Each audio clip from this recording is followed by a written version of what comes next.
झुक जइयो तनिक रघुवीर सिया हमारी छोटी सी। झुक जइयो तनिक रघुवीर सिया हमारी छोटी सी। झुक जइयो हमारी छोटी सी। वो सिया मेरी छोटी लली मेरी छोटी। सिया मेरी छोटी लली मेरी छोटी। सिया मेरी छोटी लली मेरी छोटी। सिया मेरी छोटी लली मेरी छोटी। वो झुक जइयो तनिक सिया मेरी छोटी है। झुक जइयो तनिक रघुवीर सिया लली छोटी है।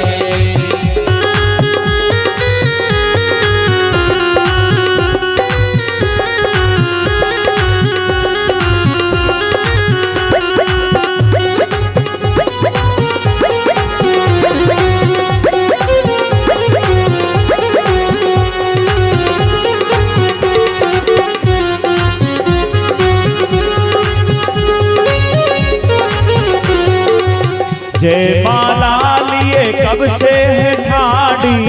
जय माला लिए कब से है ठाड़ी। जय माला लिए कब से है ठाड़ी। जय माला लिए कब से है ठाड़ी। अरे दुखन लाग्यो सर सिया मेरी छोटी है। झुक जइयो तनिक रघुवीर सिया मेरी छोटी है। वो झुक जइयो तनिक रघुवीर सिया मेरी छोटी है। झुक जइयो तनिक रघुवीर सिया मेरी छोटी है। अरे तुम तो हो राम जी अयोध्या के राजा। तो हो राम जी के राजा। तुम तो हो राम जी अयोध्या के राजा। तुम तो हो राम जी अयोध्या के राजा। हम हैं जनक के गरीब सिया हमारी छोटी है। झुक जइयो तनिक रघुवीर सिया हमारी छोटी है। अरे सिया मेरी छोटी लली मेरी छोटी। सिया मेरी छोटी लली मेरी छोटी। सिया मेरी छोटी लली मेरी छोटी। सिया मेरी छोटी लली मेरी छोटी। झुक जइयो तनिक रघुवीर सिया मेरी छोटी है। झुक जइयो तनिक रघुवीर सिया मेरी छोटी है।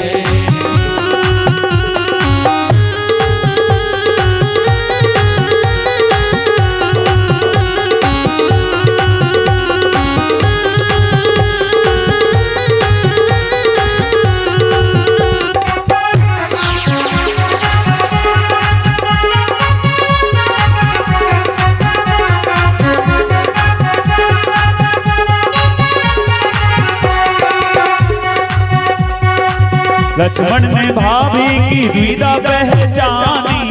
लक्ष्मण ने भाभी की द्विधा पहचानी। राम जी के चरणों में झुक गए वो ज्ञानी। राम जी के चरणों में झुक गए वो ज्ञानी। अरे राम जी के चरणों में झुक गए वो ज्ञानी।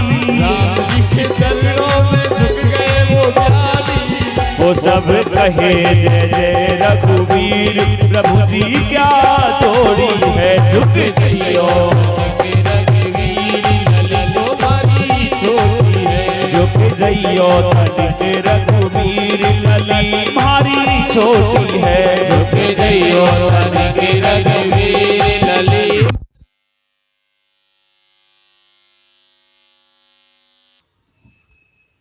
आज जनक जी ने कहा अरे राघवेंद्र थोड़ा झुक जाओ, लेकिन भगवान ने नहीं माना और लखनलाल ने तरकीब लगाई। सज्जनों, लखनलाल भगवान के श्री चरणों में सीधा लेट गए, एकदम सीधा लेट गए। भगवान ने सोचा चरण स्पर्श कर रहा है लखनलाल। 1 मिनट हो गई, 2 मिनट हो गई, 5 मिनट हो गई। भगवान को लगा कि लखनलाल के न जाने क्या हो गया। और सज्जनों, जैसे ही लखनलाल को भगवान उठाने के लिए नीचे झुके, मौका पाया और मां जानकी ने जयमाल डाल दी। बोलिए रामचंद्र भगवान की जय।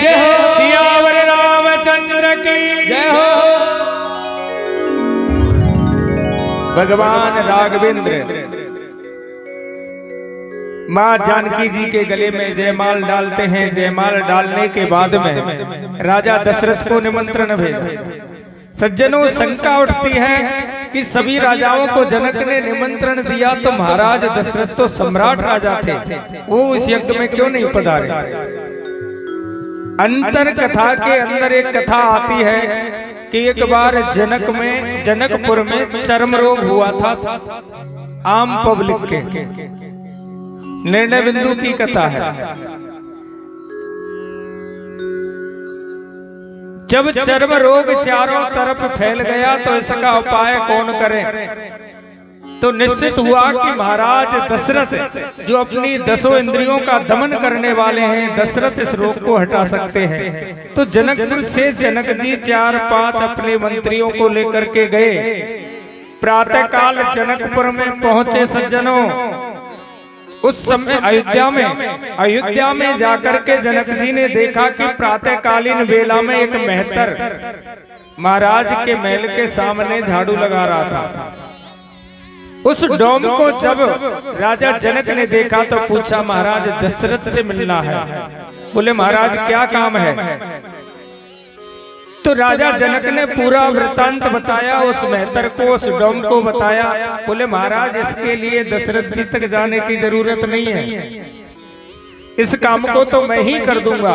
क्योंकि उसमें शर्त थी कि कच्चे सूत से जो कुएं से जल खींच देगा तब जाकर के यह चर्म रोग समाप्त होगा।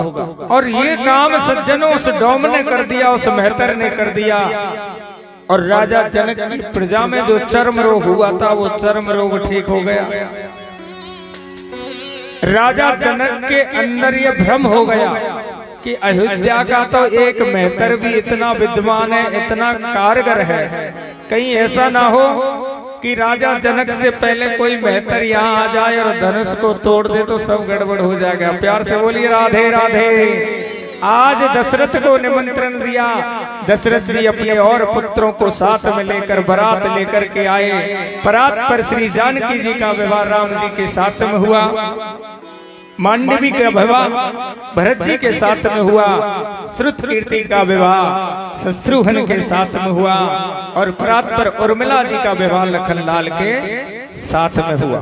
सज्जनों, बारात को वापस लेकर के अयोध्या में दशरथ जी महाराज पधारे तो ऐसा कहा है कि आदमी के पास देखो बुढ़ापे में 4-4 पुत्र मिले, समय पर विवाह हो गया, स्वयंवर में जीत गए, और अवध में मंगल गीत है, खुशी खुशी है, तो ऐसी खुशी को कभी कभी नजर लग जाती है। आज राजा दशरथ ने एक दिन अपना मुख शीशे में देखा। एक दिन का मतलब ये नहीं होता कि और कभी शीशे में मुख ही नहीं देखा। भाई कोई दिन होता है कि हम लोग बड़े गौर से अपने चेहरा को देखते हैं, और कोई दिन ऐसा होता है जल्दी बाल काटे और निकल गए। लेकिन एक दिन दशरथ जी ने अपना मुख अपने शीशे में गौर से देखा तो देखा कान के बाल सफेद हो गए। बोले, अब तो बुढ़ापा आ गया, राम को राजा बना दिया जाए।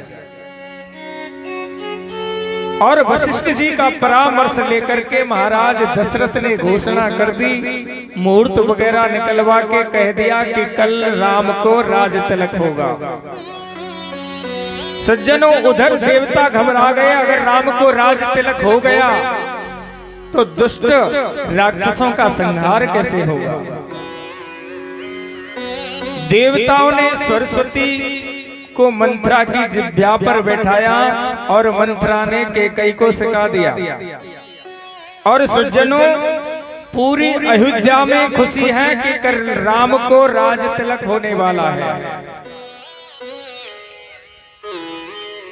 कल राम को राज तिलक होने वाला है, पूरे अवध में खुशी है।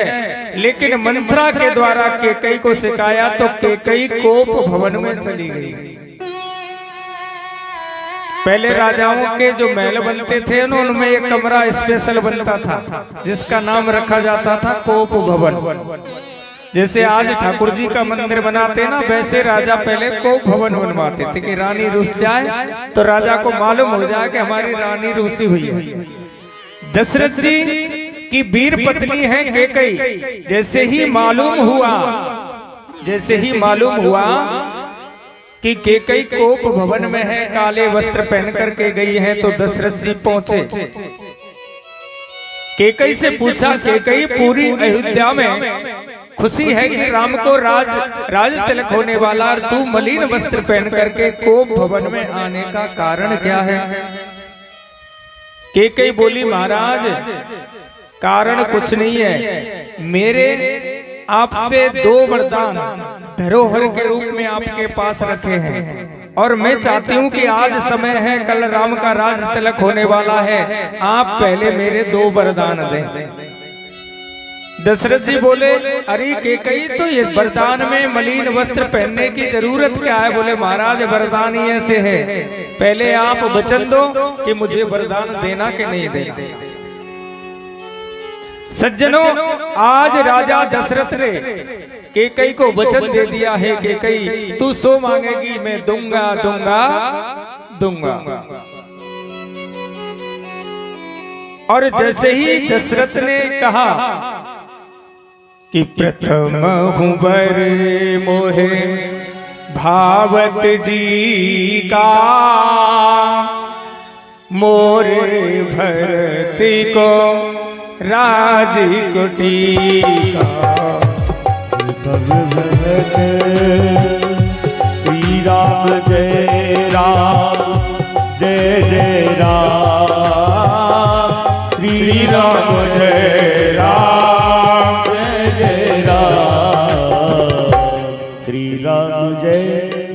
बोले, महाराज मेरा पहला वचन है कि राम के बजाय मेरे भरत का राज तिलक हो।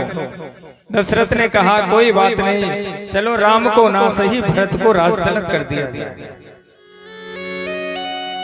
लेकिन सज्जनों, दूसरा वरदान जब मांगा कि तापस वेश विशेष उदासी, तापस वेश विशेष उदासी, 14 बरस राम बनवासी, 14 बरस राम बनवासी, श्री राम जय राम बोलिए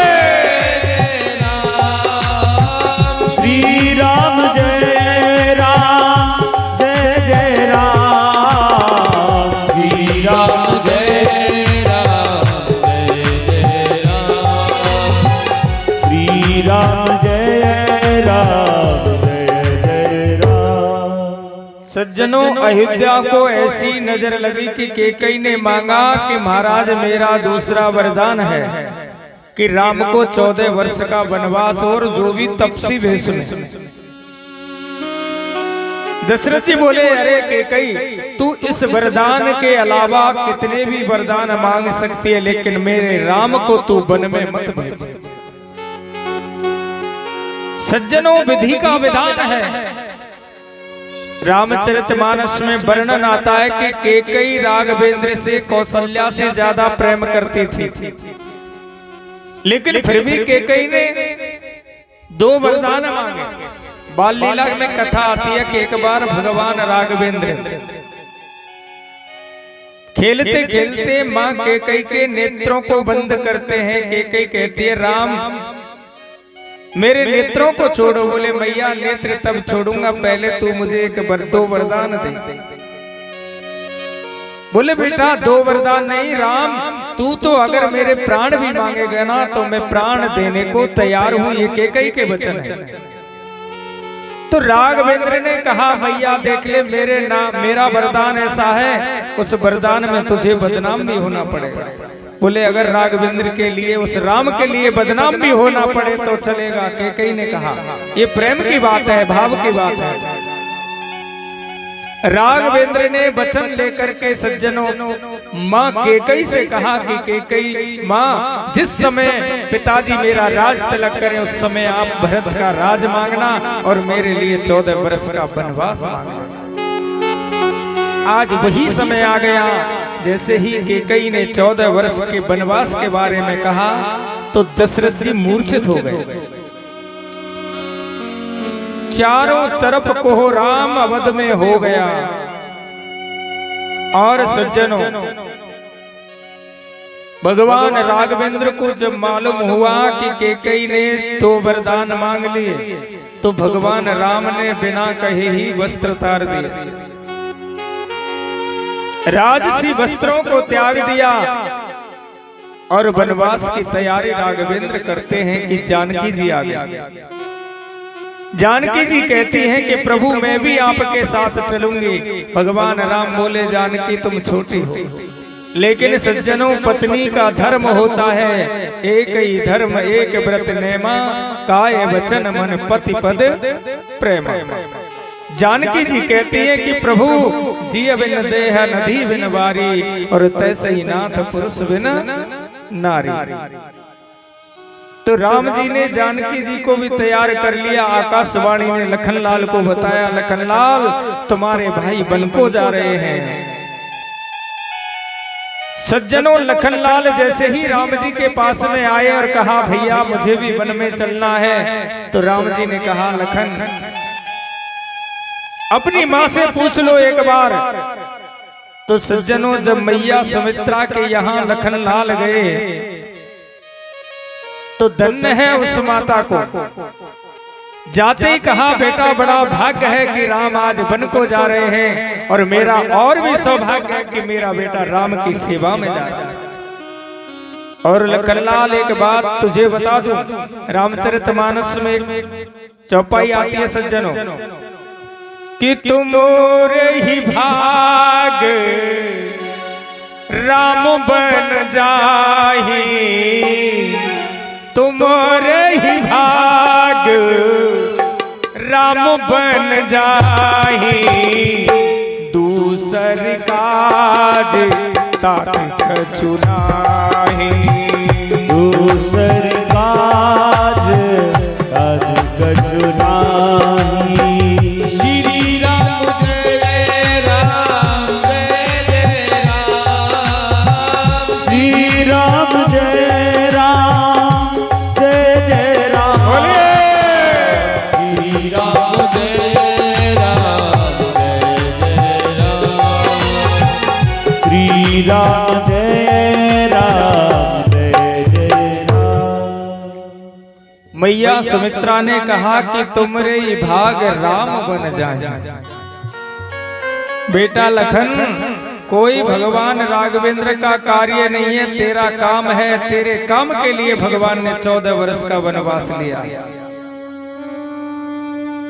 अंतर कथा के अंदर एक कथा आती है सज्जनों, जो शूर्पणखा थी ये पूर्व जन्म में लक्ष्मण की पत्नी है।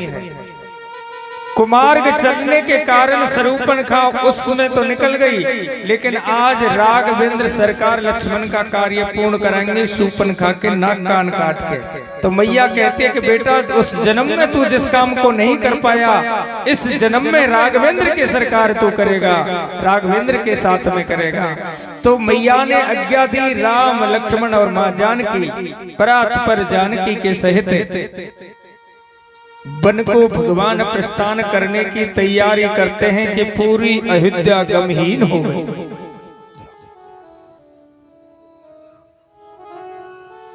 पूरी अयोध्या गमहीन है सज्जनों। अयोध्या में एकदम मायूसी छा गई।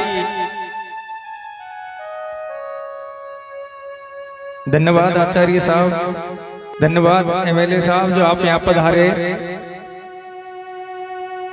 बोले रामचंद्र भगवान की। आज पूरे अयोध्या गमहीन है सज्जनों, और भगवान राघवेंद्र वन को जा रहे हैं कि पूरी अयोध्या ही वन को जाने को तो गई।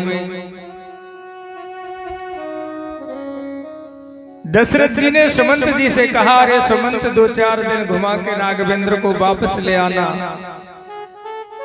लेकिन सज्जनों भगवान राम तो अयोध्या वासियों को तमसा के तट पर सोता हुआ छोड़कर राघवेंद्र सरकार आगे बढ़ गए। और स्वयं राघवेंद्र सरकार गंगा के किनारे आ गए। अब देखा कि गंगा में कैसे पार हो। तो वहां भगवान का एक भक्त से और मिलन होता है, जिस भक्त का नाम है केवट।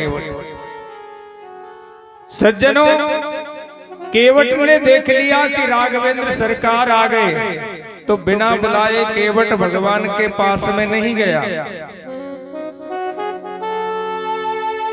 भगवान सोचते हैं कि केवट हमसे आकर के मिले, लेकिन भगवान नहीं मिले। मांगी नाव न केवट आना। राघवेंद्र भी मन में सोच रहे हैं, भगवान भी सोचता है, भक्त भी सोचता है। मांगी नाव न केवट आना, कहूं तुम्हार मर्म में जाना। केवट भगवान से कहता है कि बिना बुलाए मैं आ नहीं सकता। और जैसे ही भगवान ने उस केवट को बुलाया, तो केवट कहता है कि प्रभु, नाव में तब बैठाऊंगा, पहले उतराई चाहिए।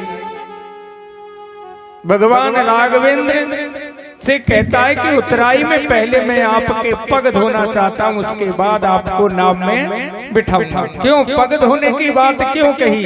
क्योंकि हमने सुना प्रभु तुम्हारे पग बड़े चमत्कारी हैं। तुम्हारे पग एक पत्थर की शिला से लगे तो स्त्री बन गई। गौतम नार अहिल्या को तुमने तारा, इसलिए प्रभु आपके पग हम धोना चाहते हैं। कहीं ऐसा ना हो कि हमारी नाभ भी स्त्री बन जाए। केवट कहता है भगवान से, कहीं ऐसा ना हो कि हमारी नाभ भी आपके चरण लगने से स्त्री हो जाए। तो महाराज, एक स्त्री की पूर्ति मैं कर नहीं पाता हूँ, 2 स्त्री हो गई तो कहाँ से करूँगा? प्यार से बोली राधे राधे। जानते हो ना सब बात, एक स्त्री का पेट पालना बड़ा दुर्लभ है। तो केवट कहता है कि महाराज 2 स्त्री हो गई ना, जिस पुरुष के 2 स्त्री हों उससे पूछना समाचार कैसे हैं। प्यार से बोली राधे राधे। एक बार जोर से बोली राधे राधे। आज केवट ने कहा कि मैं पहले आपके चरण धोना चाहता हूं। तो भगवान ने कहा ठीक है। तो घर को गया, दौड़ा दौड़ा घर से एक खटोटा लेकर के आया, भगवान के चरण धोए, भगवान से संकल्प कराया, अपने पितरों का उद्धार कराया। और केवट सुन, केवट के बैन प्रेम लपेटे अटपटे। जिस समय चरण धोता है, ये एक जन्म का संबंध नहीं है केवट और भगवान राम का। सज्जनों, कई जन्मों का संबंध है। अगले जन्म में एक कछुआ था, क्षीर सागर में निवास करता है, नारायण के पग धोना चाहता है, लेकिन कभी तो शेष नाग हटा देता है, कभी माँ लक्ष्मी हटा देती है, चरण नहीं धो पाया। आज शेष के अवतार लक्ष्मण हैं, माँ लक्ष्मी के अवतार जानकी जी हैं। केवट चरण धोता है, एक भक्त भगवान के चरण धोता है और लक्ष्मण को इशारा करता है कि अब रोक के दिखा। आज भक्त और भगवान की बात होती है सज्जनों, तो केवट इशारा करता है कि क्षीर सागर में तुमने बहुत प्रयत्न किया, लेकिन आज मैं 4 बार चरण धोऊंगा। और सज्जनों, चरण धो करके भगवान केवट की नाव में सवार होते हैं और गुनगुनाता हुआ भगवान राम को गंगा से पार करता है। मेरी नैया में श्री भगवान, गंगा मैया धीरे बहो। मेरी नैया में श्री भगवान। कम से कम देखो, यहाँ केवट गुनगुनाता है, भगवान को नाव में बिठाया और 20 चक्कर लगवा दिए भगवान से। तो जानकी जी लक्ष्मण जी को थोड़ा क्रोध आ गया। केवट कभी इस पार से उस पार, उस पार से इस पार, क्या पार उतारना का नहीं उतारना? राम जी भी बोले भैया जल्दी उतार दो, परेशान हो गए। केवट बोला प्रभु 10 चक्करों में परेशान हो गए। मानव शरीर को देखो, 84 लाख योनियों में होकर के घूमता आता है, तब नहीं कहा कि मानव शरीर परेशान है। अरे भगवान, कम से कम मनुष्य पर कृपा करो, जीवात्मा पर कृपा करो। कि तुम 10 चक्कर में परेशान हो गए, हम 84 लाख चक्करों में परेशान नहीं होते। प्यार से बोली राधे राधे। और भगवान राघवेंद्र को केवट ने किनारे पर उतारा तो भगवान थोड़े सकुच के खड़े हो गए, क्योंकि तपसी भेष में राघवेंद्र है तो देने को कुछ है नहीं। लेकिन जानकी जी भगवान के भाव को समझ गई, तो जानकी जी ने अपनी अंगूठी को उतारा। पिए हिये की सिए जानन हारी, मन मुदरी मन मुदित उतारी। जानकी जी ने अंगूठी को उतारा, धीरे से राघवेंद्र को दे दिया। किसी को मालूम नहीं चला इस बात का, केवट को नहीं पता। आजकल की बात थोड़ी है, आजकल तो अगर पति के बस में पैसे बीत जाए, कारण बस पत्नी संग में हो और पति के पास पैसे ना हो तो पत्नी देगी नहीं, चाहे कुछ भी हो जाए। क्योंकि लॉकडाउन से पहले आपने देख लिया होगा कि मोदी ने उस समय जब पैसे बंद किए थे, उससे पहले स्त्रियों से पूछते कि कितने पैसे तुम्हारे पास, बोले हमारे पास तो जहर खाने तक को नहीं है। और हमने हमारे गांव में एक स्त्री पर 20-20 हजार रुपए उस समय देखे थे। लेकिन जानकी जी ने यहाँ मर्यादा को समझा। ये समझने की बात है कि पति की इज्जत दांव पर है, तो जानकी जी ने धीरे से अंगूठी को दे दिया। अपने प्रीतम की बात को रखने के लिए जानकी ने अंगूठी को दिया, कहा भगवान उत्तराई में इसको दे दो। और केवट के लिए जैसे ही राघवेंद्र अंगूठी को उत्तराई में देने लगे तो केवट ने मना कर दिया, बोले प्रभु आपसे उत्तराई में? अरे ऐसा कहा है कि नाई से न नाई ले, धोबी से न धोबी ले, दे उत्तराई प्रभु क्यों जात बिगाड़ा हो। अरे प्रभु हम और तुम तो साधु साधु। कितना सुंदर शब्द कहा केवट ने कि प्रभु हम और तुम तो साधु साधु हैं, फिर साधु से उतराई कैसी। जानकी जी बोली, जीजा जी के बारे में सुना तो नहीं था, लेकिन फिर भी पूछ ले। बोला ये रिश्ता कैसे हुआ? तो केवट कहता है कि प्रभु देखो मैं भी नाव चलाने वाला मल्ला हूँ और आप भी नाव चलाने वाले मल्ला हो। मैं यहाँ से पार उतारता हूँ और तुम वहां से पार उतारते हो। बोलो साधु साधु हुए कि नहीं हुए? और दूसरा रिश्ता बता दूं महाराज कि संपत्ति विपत्ति दो बहन है, एक का नाम संपत्ति है और एक का नाम विपत्ति है। कि संपत्ति विपत्ति दो बहन है और रहे एक ही साथ, और संपत्ति भाई आपको तो विपत्ति हमारे। बोले महाराज संपत्ति आपका ने विपत्ति हमारे का ने, दोनों बहनें बताओ साधु साधु हुए कि नहीं हुए? अब बताओ आपसे कैसे हम उतराई लें? मन नहीं करता, हम आपसे उतराई नहीं ले सकते। और राघवेंद्र अगर तुम नहीं मानते हो तो महाराज कितना चालाक है, केवट जाति बहुत चालाक होती, कितना चालाक है। राघवेंद्र से कह दिया कि फिरती बार जब वन में 14 वर्ष पूर्ण करके आओ ना तो इसी घाट से आना। उतराई नहीं ली कि एक बार दर्शन और भगवान के होते। कि फिरती बार नाथ जो देवा सो प्रसाद में सिर धर लेवा। सो प्रसाद में सिर धर लेवा। श्री राम जय राम जय जय राम। श्री राम जय राम जय जय राम। श्री राम जय राम जय जय राम। श्री राम जय राम जय जय राम। फिरती बार नाथ जो देवा सो प्रसाद में सिर धर लेवा। बोले आप जब वापस आए तो जो भी पान पुष्प आप आने पर दोगे ना तो मैं लेने को तैयार हूं। बोले एक बार चरण और धोऊंगा बस मेरा तो बेड़ा पार हो जाएगा। ये भाव की बात है सज्जनों, ये सब भाव लीला है भक्त की और भगवान की। देखो आगे राम और रावण का युद्ध होगा। राम रावण का युद्ध होगा। रावण इस बात को जानता है कि ये विधाता है, लेकिन उसकी राक्षसी सेना इस बात को नहीं जानती कि ये विधाता है।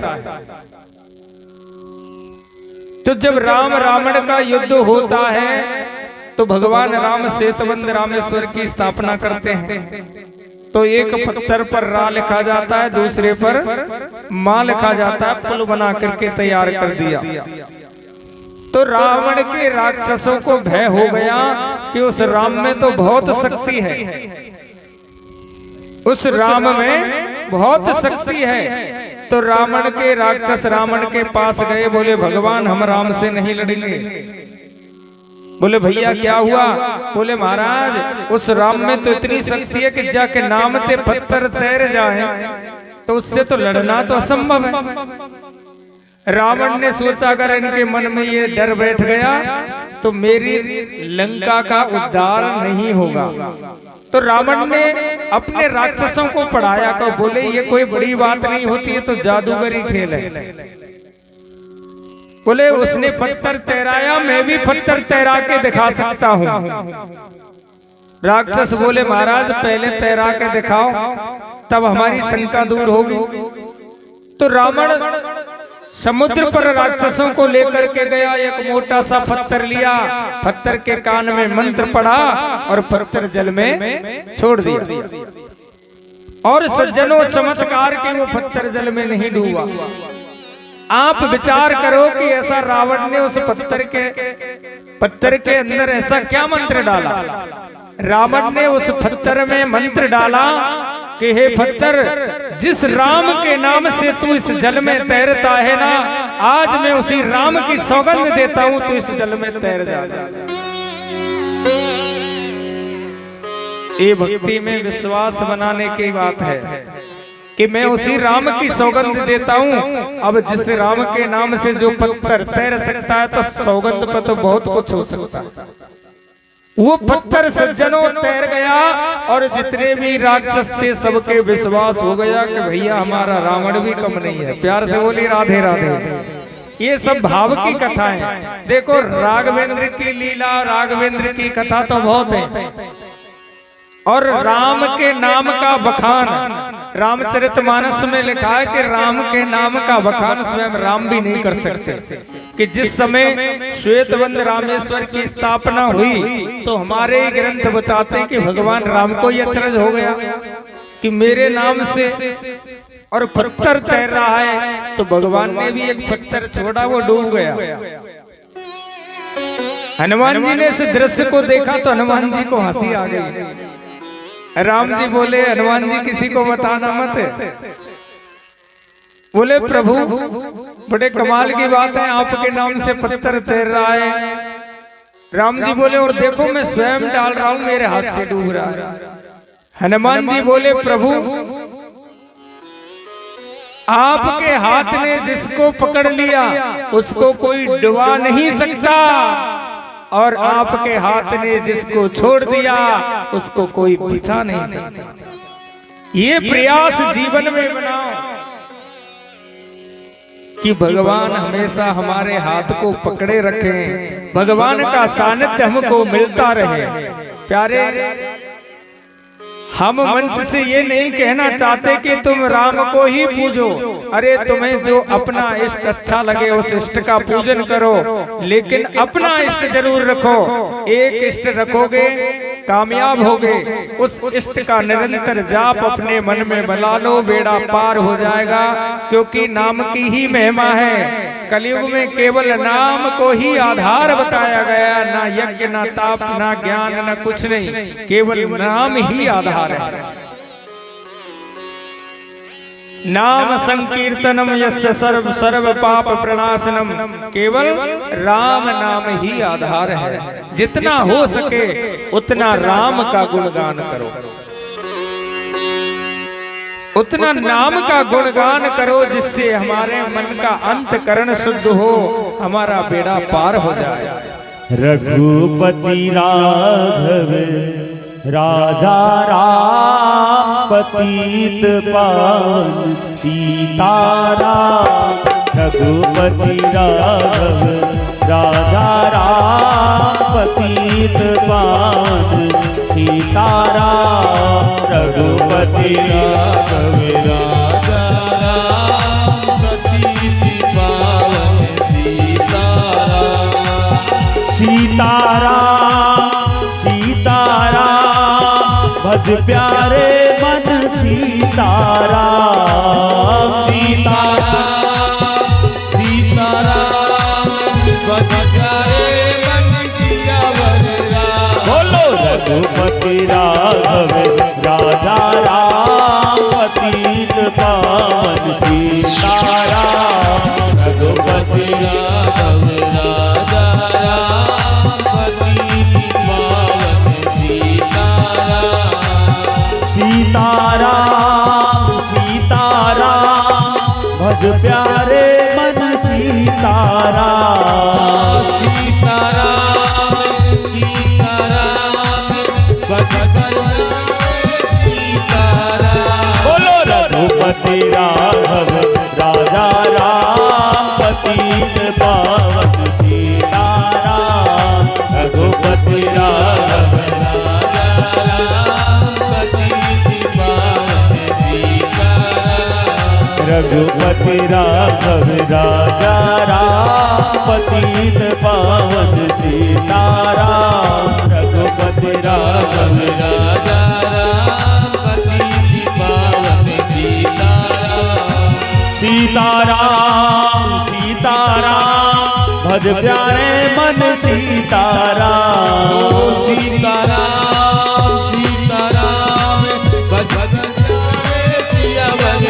बोलो रघुपति राघव राजा राम पतित पावन सीताराम। रघुपति राघव राजा राम पतित पावन सीताराम। सभी बोलिए, जितने भी भक्त बैठे हुए हैं सभी बोलेंगे। कहते हैं जो राम का नहीं वो कोई काम का नहीं। जय हो। दोनों हाथ उठाकर सभी। रघुपति राघव राजा राम पतित पावन सीताराम। बोलो रघुपति राघव राजा राम पतित पावन सीताराम। बोलो रघुपति राघव राजा राम पतित पावन सीताराम। रघुपति राघव राजा राम पतित पावन सीताराम। बोलो रघुपति राघव राजा राम पतित पावन सीताराम। रघुपति राघव राजा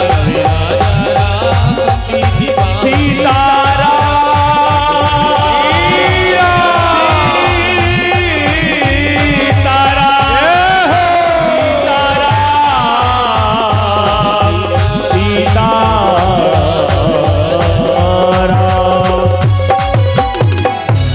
सज्जनों, राम नाम ही जीवन का आधार है, ये सत्य है। आज भगवान राघवेंद्र सरकार केवट के यहाँ से विदा होकर के भगवान चित्रकूट पर अपना निवास करते हैं। उधर दशरथ जी का मरण हुआ। दशरथ मिलन यहाँ चित्रकूट पर होता है सज्जनों। और राघवेंद्र सरकार की पादुका लेकर के दशरथ जी आए। देखो, राम कथा बहुत बड़ी है। भागवत जी को भी 4 श्लोकों में लिखा। यहाँ भी राम कथा का एक एक प्रसंग ऐसा, उसमें आदमी 2-3 घंटे आराम से बोल सकता है। समय अपने पास है नहीं। आदौ राम तपोवनादिगमनम हत्या मृगा कांचनम वैदेही हरणम जटायु मरणम सुग्रीव संभाषणम। बाली निर्दलम समुद्र तरणम लंकापुरी दहानम पश्चाद रावण कुंभकर्ण हननम मैत्वादि श्री रामा यणम। आप सब लोग जानते हो कि राम कथा एक श्लोक में है और राम कथा का विस्तार भी इतना है कि इसको आप कितना भी गा सकते हो। क्यों कि हरि अनंत हरि कथा अनंता कहि सुनई बहुविधि सब संता। कहि सुनई बहुविधि सब संता। श्री राम जय राम जय जय राम। श्री राम जय राम जय जय राम। बोलिए राम जय राम जय जय राम। श्री राम जय राम जय जय राम। भगवान की कथा भी अनंत है और भगवान भी अनंत है। हरि अनंत हरि कथा अनंत। यहाँ से आगे जो कथा रामचरितमानस में है कि जानकी जी का हरण होगा, भगवान विरह में रोते हैं और आगे सज्जनों पता है कि माँ सबरी के यहाँ नवदा भक्ति करके भगवान राघवेंद्र सुग्रीव से मित्रता, वाली का वध और आगे फिर लड़ाई झगड़े की बात है। ये तो करना ठीक है नहीं, क्योंकि लड़ाई झगड़े तो घर में ही बहुत होते हैं। प्यार से बोले राधे राधे। बोले लड़ाई झगड़े की बात तो घर में ही सुनते होंगे ना, तो फिर कथा में कहने की जरूरत क्या है। कलयुग में लड़ाई झगड़े तो वैसे ही बहुत होते हैं, इसलिए राम कथा को यहाँ थोड़ा समापन करके चंद्रवंश की तरफ चलना है, क्योंकि भगवान कृष्ण का भी जन्म करना है, आपको बधाई भी देनी है। सुखदेव जी महाराज कहते हैं राजा परीक्षित